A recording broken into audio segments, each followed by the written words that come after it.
Like, share, subscribe. Despite Donald Trump coming out at least once or twice a week and saying that the war is almost over and that we've beat Iran and we're going to demolish them or we have demolished them, um, we're all aware, or at least non-mouth breathers are aware, that's just not the case.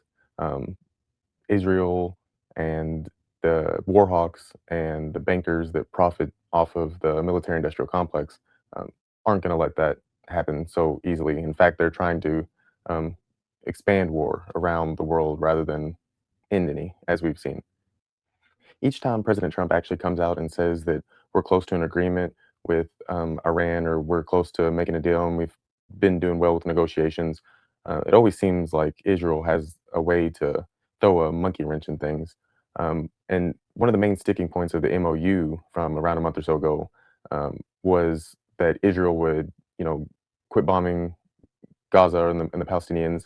I think it was like stay out of the West Bank, and that that they would quit trying to invade Lebanon. But Israel being Israel, keeps on bombing. I mean, so you can see over here from the past couple days, it says, which from Al Jazeera, I think they're pretty well known for their coverage of the Middle East. That's kind of, I think, their specialty. So um, that's why I'm using them as a source, I guess. But here it says Israel strikes in South Lebanon, a violation of international law. 3 Palestinian families besieged in their homes by Israeli settlers. They destroyed us. Palestinian family sleeps in the open after demolition. Israeli settlers siege of Palestinian homes in West Bank enters fourth day.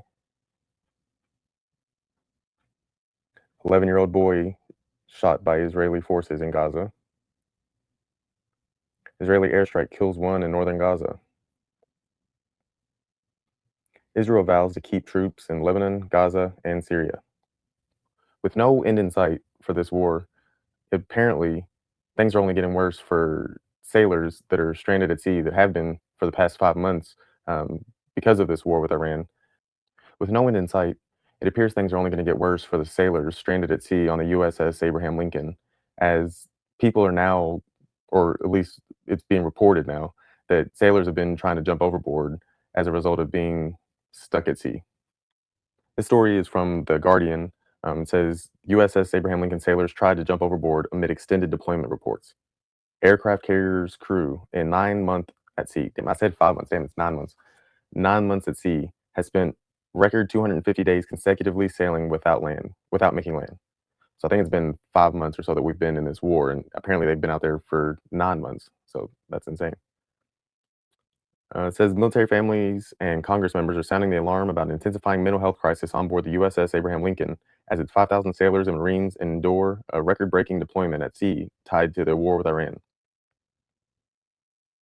2 leading specialist military papers, the Navy Times and Stars and Stripes, are reporting that there have been multiple attempts by sailors to jump overboard as poor conditions and mental stresses on the Lincoln reached the breaking point.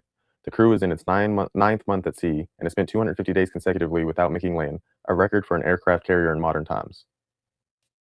Mike Levin, a Democratic member of Congress from California, has sounded the alarm over conditions on board the warship, which is in its 5th month of combat operations against Iran. He described the lot of the crew on X as moldy showers, broken toilets, laundry down for weeks, long stretches with no hot water, a meal that came down to half a cup of rice and 2 tortillas, no soap, deodorant, or toothpaste.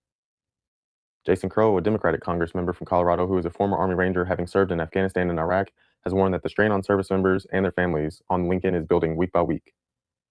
In April, there was a flurry of public criticism about dire conditions on board the carrier. Photos emerged of poor quality and rationed food, and there were reports of water shortages, moldy showers, and broken laundry machines. Pete Hegseth, of course, dismissed the accounts as more fake news. The mental health challenges faced by active duty U.S. Navy personnel are well known. A study from last year looked at the unique stress factors faced by sailors on deployments and found the most common included loud noises, lack of rest, and inadequate mental and physical health care.